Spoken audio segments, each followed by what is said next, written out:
అశ్విరెడ్డి కుటుంబంపై కేసు నమోదు చేశారు.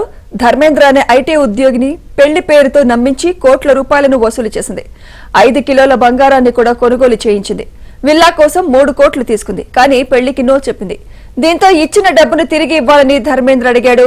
అయితే డబ్బులు తిరిగి ఇవ్వలేదు. లండన్ లో ఉంటున్న ధర్మేంద్ర నుంచి మొత్తం 10 కోట్ల రూపాయల విలువైన నగదు, బంగారం తీసుకుంది. అంతేకాదు అశ్విరెడ్డి సోదరి కూడా ధర్మేంద్ర నుంచి 50 లక్షలు తీసుకుంది. ఇంత చేశాక తమపైనే ఎదురు కేసులు పెడతామంటూ అశ్విరెడ్డి బెదిరించినట్టు ధర్మేంద్ర ఫిర్యాదు చేశాడు. బాయ్ ఫ్రెండ్ జయంత్ తో కలిసి అశ్విరెడ్డి ఈ డ్రామా ఆడినట్లు ఫిర్యాదులో వివరించారు. అశ్విరెడ్డి కుటుంబంపై పోలీసులు కేసు నమోదు చేశారు.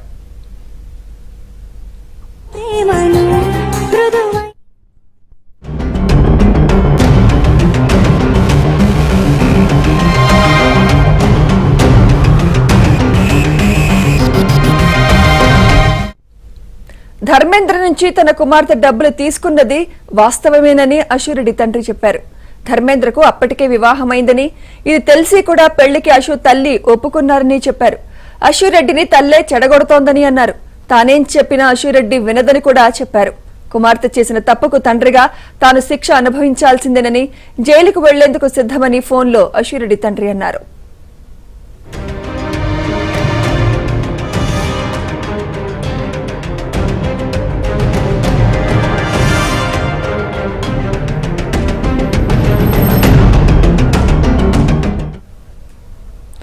అశ్విరెడ్డి ధర్మేంద్ర పెళ్లి చేసుకుందామని అనుకున్న తర్వాత 2 కుటుంబాలు వేణుస్వామి దగ్గరికి వెళ్లి పూజలు కూడా చేయించారు.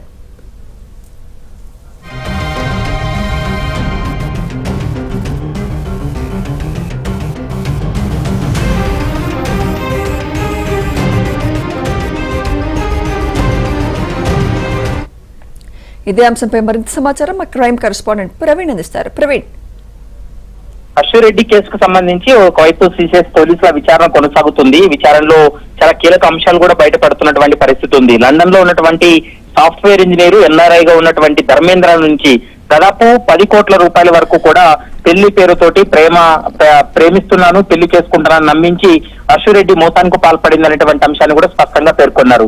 మరోవైపు అశ్విరెడ్డి తల్లి కూడా ఈ పెళ్లికి మాకు అంటే పెళ్లి కూడా మేము ఒప్పుకుంటున్నామని చెప్పి చాలా మంది పూజారుల దగ్గర కావచ్చు, ఆస్ట్రాలజీ దగ్గర కూడా తీసుకెళ్లి పూజలు చేయించింది. ముఖ్యంగా ఇందులో ప్రముఖ ఆస్ట్రాలజీగా ఉన్నటువంటి వేణుస్వామి దగ్గరికి వెళ్లి అతనితోటి ధర్మేంద్రకు అశ్విరెడ్డికి జాతకాలు ఏ విధంగా ఉన్నాయి, వాళ్ళ జాతకాలు సరిగ్గా ఉన్నాయా లేదా అనేటువంటి అంశాన్ని చెప్పినప్పుడు అతను కూడా జాతకాలు సరిగ్గా ఉన్నాయి, పూజలు చేయాలంటూ చెప్పి పూజలు చేపించారు. మరోవైపు కామాఖ్య టెంపుల్ కి తీసుకెళ్లి అక్కడ కూడా ప్రత్యేక పూజల పేరుతోటి ఒకవైపు వేణుస్వామికి కూడా లక్షల రూపాయలు ధర్మేంద్ర నుంచి కూడా వెళ్ళినటువంటి సందర్భం కనపడుతుంది. అయితే గత కొద్ది రోజులుగా ఈమె పెళ్లి చేసుకోనని ఇప్పుడు మాట మార్చడంతో దీనిపైన 2-3 సార్లు ధర్మేంద్ర కూడా ప్రశ్నించడం జరిగింది. అయితే పెళ్లి చేసుకోవడానికి నిరాకరించడం, మరోవైపు దాదాపు 9,83 లక్షల రూపాయల వరకు కూడా పెళ్లి చేసుకుంటాదని నమ్మి ఎన్ఆర్ఐ ధర్మేంద్ర అయితే మాత్రం ఆమెకు ఖర్చు పెట్టడం జరిగింది. మరోవైపు అశ్విరెడ్డి సోదరి దివ్యారెడ్డికి కూడా 50 లక్షల రూపాయల నగదు ట్రాన్సాక్షన్ అయినటువంటి ఎవిడెన్స్ ను కూడా ప్రస్తుతం అయితే మాత్రం బాధితుడు పోలీసులకు ఇవ్వడం జరిగింది. మనం ఇప్పుడు ఏబిఎన్ స్క్రీన్ పైన చూస్తున్నాం, ఆ స్టేట్మెంట్స్ ను కూడా మనం చూస్తున్నాం. ఎన్ని ట్రాన్సాక్షన్స్ జరిగాయి, దాదాపు 100 ట్రాన్సాక్షన్స్ జరిగాయి. 10 కోట్ల రూపాయల వరకు కూడా ఈ ట్రాన్సాక్షన్ జరిపినటువంటి సందర్భం కూడా కనపడుతుంది. ప్రస్తుతం అశ్విరెడ్డి ఫ్యామిలీ పైన BNS 318/4 రెడ్ విత్ 3/5 కింద కేసు నమోదు చేసి పోలీసుల ఇన్వెస్టిగేషన్ కూడా కొనసాగుతుంది.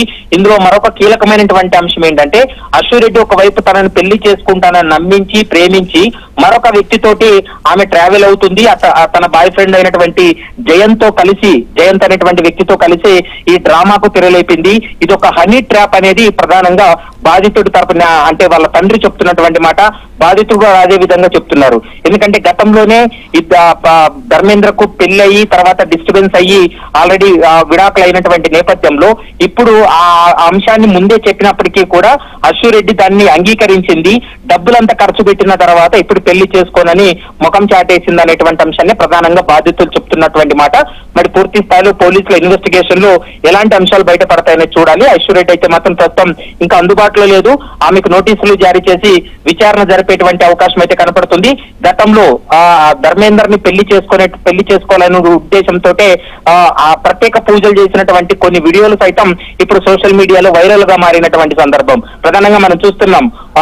వేణుస్వామితో కలిసి పూజలు చేసినటువంటి కొన్ని వీడియోలు కూడా మనం చూస్తున్నాం. ఆ వీడియోలు కూడా ప్రస్తుతం నెట్టింట వైరల్ అవుతున్నటువంటి పరిస్థితి అయితే స్పష్టంగా కనిపిస్తుంది. మరోవైపు గతంలోనే తనకు న్యాయం జరగకపోతే పోలీస్ స్టేషన్ కి వెళ్లి కేసు పెడతానని ధర్మేంద్ర చెప్పితే ధర్మేంద్రాన్ని తిరిగి నీ పైన కేసులు పెట్టి నిన్ను జైలుకు పంపిస్తానంటూ కూడా బెదిరింపులకు దిగారనేటువంటి అంశాన్ని కూడా ప్రధానంగా ఆ కంప్లైంట్ కాపీలో రాయడం జరిగింది. పోలీసులు కూడా ఆ అంశాన్ని పరిగణలోకి తీసుకున్నారు. కొన్ని కీలకమైనటువంటి ఆధారాలన్నీ సబ్మిట్ చేసిన తర్వాత ఎఫ్ఐఆర్ నమోదు చేసినటువంటి పరిస్థితి ఉంది. ప్రస్తుతం బిఎన్ఎస్ యాక్ట్ 2 సెక్షన్స్ కింద కేసు నమోదు చేసి పోలీసుల దర్యాప్తు అయితే కొనసాగుతుందని చెప్పుకోవచ్చు. Sumitra. Right, thank you Praveen.